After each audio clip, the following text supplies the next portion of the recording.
అదేవిధంగా ఇది CAG report. ఆ రోజు కాగ్ ఏం చెప్పిందో కూడా మనం చూస్తే substantial funds given as mobilization advance were blocked with the contractors as recovery thereof could not be affected due to poor progress of works.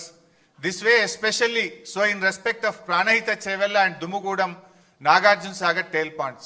అంటే కాగ్ కూడా ఆ రోజు కాంగ్రెస్ ప్రభుత్వం యొక్క పనిని తప్పుపట్టింది. అందులో కింద ఒక దగ్గర ప్రాణహిత చెవెల్ల 1052 కోట్లు మొబిలైజేషన్ అడ్వాన్స్ ఇచ్చిండ్రు అని చెప్పి ఆ రోజు కాగ్ తప్పుపట్టింది. వాస్తవానికి ఇది 2012 రిపోర్ట్. కానీ మొత్తంగా 2014 వరకు వాళ్ళు ఇచ్చిన మొబిలైజేషన్ అడ్వాన్స్ ఎంత అంటే 2328 కోట్లు.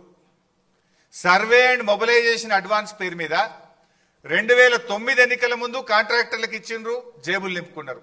2014 ఎన్నికల ముందు కాంట్రాక్టర్లకు ఇచ్చిండ్రు, జేబులు నింపుకున్నారు. పని మాత్రం జరగలేదు. 2328 కోట్లు సర్వే మొబిలైజేషన్ అడ్వాన్స్ పేరు మీద కాంట్రాక్టర్లకు పనులు చేయకుండా అడ్వాన్స్ ఇచ్చి అవినీతికి పాల్పడ్డది ఆనాటి కాంగ్రెస్ ప్రభుత్వం. ఆనాటి కాంగ్రెస్ ప్రభుత్వంలో వీళ్ళే మంత్రులు శ్రీధర్ బాబు, ఉత్తమ్ కుమార్ రెడ్డి, కోమటిరెడ్డి వెంకటరెడ్డి. ఆనాడు రేవంత్ రెడ్డి తెలుగుదేశంలో ఉండి విమర్శలు చేసిండు. జలయజ్ఞం కాదు ధనయజ్ఞం అని మాట్లాడిండు. కానీ ఇవాళ ఆయన్నే దాన్ని ఎన్కేసుకొస్తున్నటువంటి పరిస్థితి ఉంది.